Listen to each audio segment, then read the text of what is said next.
क्या बात है, आज तुझे फुर्सत मिल गई अपनी शादीशुदा जिंदगी से। वैसे तूने पार्टी करने के लिए हमें अपने मायके क्यों बुलाए हैं? आजकल तो तू हर सैटरडे अपने मायके आने लगी है। अरे ससुराल वाले लोग मुझे काम से फुर्सत ही नहीं देते, तो यही करना पड़ेगा ना। तुझे परमिशन मिल जाती है? परमिशन की क्या जरूरत है, जरा सा बहाना बनाओ, सभी से झूठ बोलो और मायके में आकर हर सैटरडे एंजॉय करो। इतना कहकर सानिया अपने दोस्तों के साथ कमरे में चली जाती है और बाहर से खाना ऑर्डर कर लेती है और स्लो म्यूजिक बजाकर कोल्ड ड्रिंक पीते हुए डांस करने लगती है। वहीं दूसरी तरफ ससुराल में, सुनो जी, जाकर बाहर से सब्जी ले आइए। हर रोज तो बहू ताजी ताजी सब्जियां लेकर आती है, आज घर में सब्जी नहीं है तो आपको ही जाना होगा। ठीक है, जा रहा हूँ। मनीष परेशान होकर सब्जी लेने मार्केट पहुंच जाते हैं। वहीं दूसरी तरफ कमरे में, हे भगवान, भाभी चली गई और सुबह से मेरी घड़ी नहीं मिल रही है और ना दूसरा कुछ और। इसी तरह दिन बीतते हैं और फिर अगले सैटरडे भी सानिया अपनी मासी का बहाना बनाकर फिर से अपने मायके चली जाती है। और फिर जब अगली सुबह संडे को दूध वाला घर आता है, भैया दरवाजा खोलिए, दूध देना है। आज महीने का आखिरी संडे है, हिसाब भी कर दीजिए। पिछले महीने तो सानिया ने 5,000 दिए थे, शायद इस महीने भी उतने ही होंगे। सुमित बिना हिसाब देखे 5,000 रुपए लाकर रमेश को दे देता है और रमेश भी पैसे लेकर चला जाता है। वहीं थोड़ी देर के बाद दोपहर में न्यूज़पेपर वाला घर आता है। चाचा, मुझे आपकी बहू से कुछ काम था। बहू तो घर पर नहीं है, बताइए क्या काम है?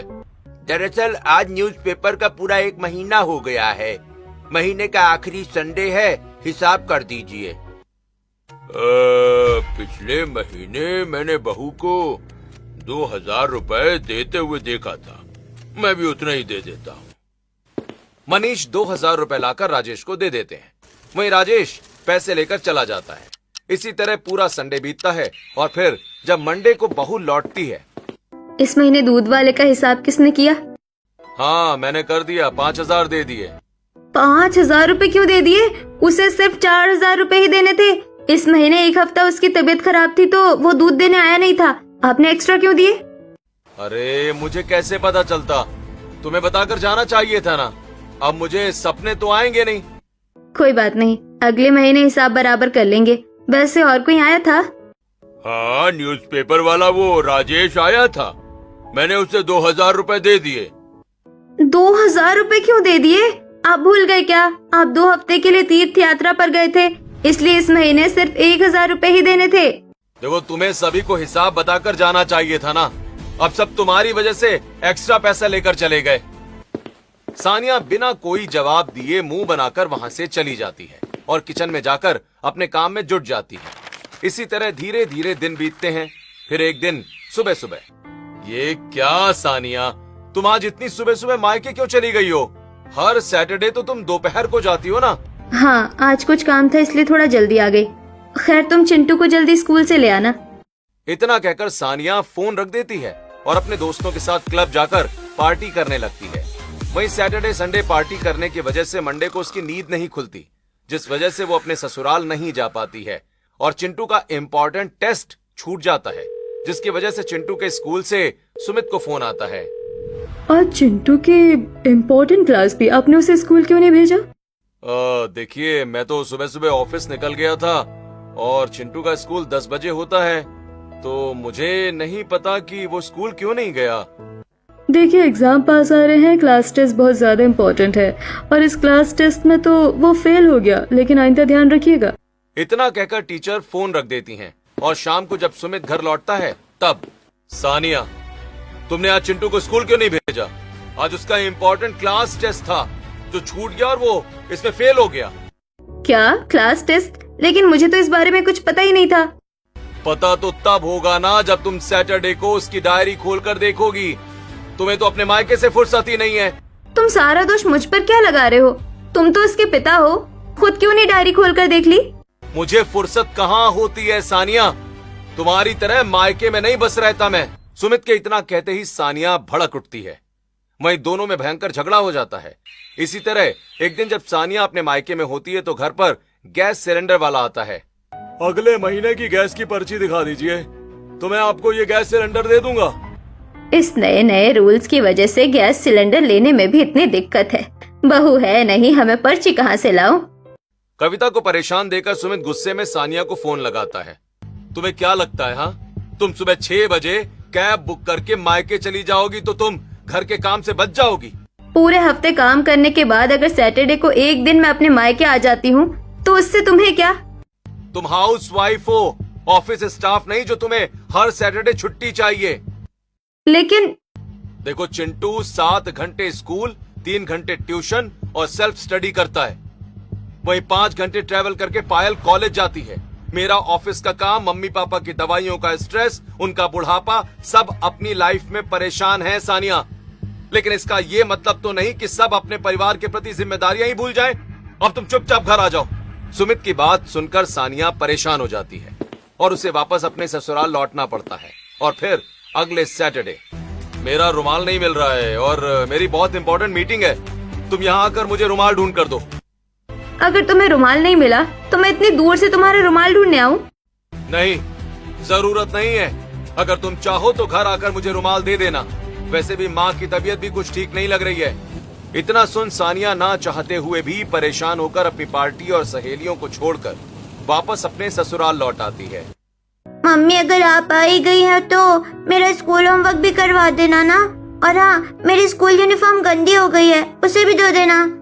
भाभी मेरे कॉलेज में फंक्शन है, आप अपनी साड़ी भी निकाल दीजिए मेरे लिए।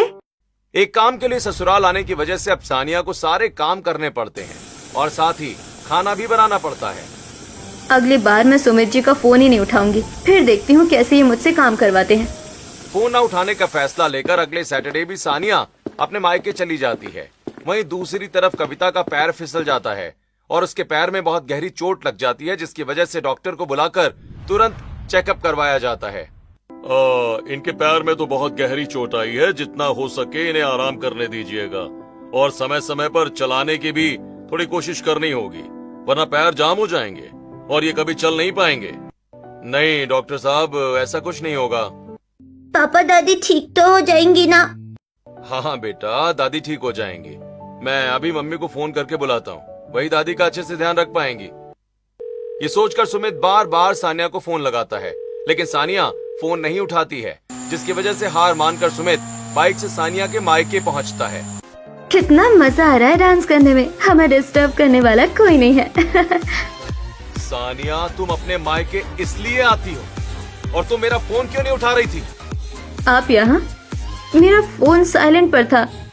तुम्हें पता भी है माँ को कितनी गहरी चोट आई है। उनकी देखरेख करने वाला घर में कोई भी नहीं है। पायल के इम्पोर्टेंट लेक्चर है और मेरी भी इम्पोर्टेंट मीटिंग। अब चलो तुम मेरे साथ। इतना कहकर सुमित सानिया को अपने साथ ले जाता है। वहीं सानिया अच्छी तरह कविता की देखरेख करती है। फिर अगले सैटरडे, मम्मी जी ये लीजिए आपकी दवाइयाँ और गर्म पानी। आप पहले दवाइयाँ खा लीजिए, फिर मैं आपका खाना लेकर आती हूँ। हाँ हाँ, पहले दवा दे और ये भी बता दे कौन सी दवाई पहले खानी है। तभी सानिया की सहेली रिया का क्लब से फोन आता है। सानिया कहाँ है तू? जल्दी आजा, हम लोग क्लब में तेरा इंतजार कर रहे हैं। मैं अभी अपने ससुराल में हूँ, मैं क्लब नहीं आ सकती। क्या सैटरडे को ससुराल में? पागल हो गई क्या? और फिर तूने ही तो कहा था कि आज हम सब मिलकर रैंप वॉक प्रैक्टिस करेंगे। अब तुझे आना पड़ेगा, वरना हम तुझसे बात नहीं करेंगे। अरे लेकिन यार तू ज्यादा मत सोच, थोड़ी देर की तो बात है। पहले हम लोग पार्टी कर लेंगे, फिर तू घर चली जाना। रिया की बात सुनकर सानिया मान जाती है और शाम को 7 बजे वन पीस पहनकर क्लब पहुंचती है। वहीं लाउड म्यूजिक, हाथ में बियर लिए सभी डांस करना शुरू करते हैं कि तभी अचानक कुछ गुंडे क्लब के अंदर आ जाते हैं। अबे यही है वो लड़कियां, पकड़ो इन्हें। अरे सबको किडनैप कर लो, एक भी बचनी नहीं चाहिए। सातों को वैन में भर दो। राघव और कल्लू सभी लड़कियों का हाथ पकड़ लेते हैं और खींचा तानी करने लगते हैं। छोड़ दो हमें, तुम लोग कौन हो? छोड़ो हमें, बचाओ बचाओ, कोई है, बचाओ हमें। तभी राघव चाकू और बंदूक निकालता है और चाकू के साथ ही बंदूक की नोक पर सभी लड़कियों को किडनैप करने लगता है और बाल पकड़कर घसीटते हुए बाहर लेकर आता है। हर सैटरडे मायके जाकर इस तरह क्लब में पार्टी करना इतना गलत साबित होगा मैंने कभी सोचा नहीं था। कोई बचाओ मुझे। अरे ये रात है। यहाँ इस वक्त कोई नहीं आएगा तुम जैसी लड़कियों को बचाने के लिए। हाँ। नहीं नहीं, ऐसा मत करो, छोड़ो हमें, छोड़ो, हमने तुम्हारा क्या बिगाड़ा है, छोड़ो हमें, बचाओ बचाओ, कोई हमें बचाओ। अगर थोड़ी ताकत और है तो और तेज चिल्ला लो, लेकिन यहाँ तुम जैसी छिपकलियों को बचाने कोई नहीं आने वाला, समझी? हाँ नहीं तो। राघव इतना कहकर जैसे ही निशा के बाल पकड़ने जाता है कि तभी सुमित बाइक से एक बड़ा जंप लगाकर बाइक के फ्रंट पैडल से राघव को मारता हुआ बाइक जमीन पर लाता है। तेरी इतनी हिम्मत कि मेरे साथी को तूने मारा? ज्यादा हीरो बनने का शौक है ना? अब नरक में जाकर हीरो बनना। मैं तेरा खेल इस बंदूक से हमेशा के लिए खत्म कर दूंगा। कल्लू जैसे ही बंदूक निकालकर सुमित की तरफ बंदूक चलाता है कि तभी वहाँ पुलिस फोर्स आ जाती है और कल्लू, राघव और उनके सभी साथियों को गिरफ्तार कर लेती है। तेरा खेल तो अभी मैं खत्म करूंगा। चलो रे, तुम सब थाने में, फिर पता चलेगा पुलिस की लाठी की ताकत। अरे तुम गुंडों को पकड़ने के लिए न जाने हम कब से प्लान बना रहे थे। अच्छा हुआ सुमित जी, आपने हमें इनका प्लान बता दिया। अपराधियों को गिरफ्तार करने में हमारी मदद की है आपने। अब हम उनकी खबर थाने में लेंगे। पुलिस इंस्पेक्टर और हवलदार मिलकर गुंडों की पूरी टीम को गिरफ्तार करके ले जाते हैं। वहीं सुमित सभी लड़कियों को सही सलामत उनके घर छोड़ देता है, जिसके बाद वो सानिया के साथ अपने घर लौटता है। देख लिया आज, हाँ, तुम्हारी लापरवाही का नतीजा। अब सोचो, अगर उस वक्त मैं सही समय पर नहीं पहुंच पाता तो वो गुंडे तुम्हारे साथ क्या करते? उनका प्लान तुम्हें किडनैप करने का था।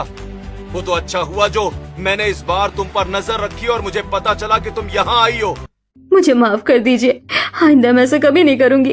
झूठ बोलकर या बिना बताए फोन स्विच ऑफ करके कभी कहीं नहीं जाऊंगी और ना ही आज के बाद क्लब में पार्टियां करूंगी। देखो सानिया, तुम इस घर की बहू हो, तुम्हें घर की जिम्मेदारियां समझनी चाहिए। जिस तरह मैं इस घर का मर्द हूँ, संडे के दिन भी तुम लोगों की रक्षा करने के लिए जिम्मेदारी मेरी है। ठीक उसी तरह संडे सैटरडे के दिन इस घर की देखभाल करने की जिम्मेदारी भी तो तुम्हारी हुई ना। अगर आज मैं संडे या सैटरडे की छुट्टी है ये कहकर तुम्हें बचाने नहीं आता तो हाँ, तो क्या होता तुम्हारा? सोचो जरा एक पल के लिए। सुमित की बातें सुनकर सानिया को अपनी गलती का एहसास होता है। वो रोते हुए फूट फूट कर सुमित और साथ ही पूरे परिवार से माफी मांगने लगती है। बहू, तुझे तेरी गलती का रियलाइजेशन हो गया है, हमारे लिए यही सबसे बड़ी बात है। हाँ भाभी, आपको हम सबसे माफी मांगने की कोई जरूरत नहीं है। बस आइंदा से ऐसी गलती दोबारा मत करिएगा और हम सभी भी अपने काम अब से खुद से करने की कोशिश करेंगे। हाँ हाँ, नहीं करूँगी और न ही हर सैटरडे मायके जाने की जिद करूँगी। अपने ससुराल में ही टाइम निकालूंगी और खुद की देखरेख के साथ ही अपनी जिम्मेदारियां निभाऊंगी। इस तरह हर सैटरडे मायके जाने वाली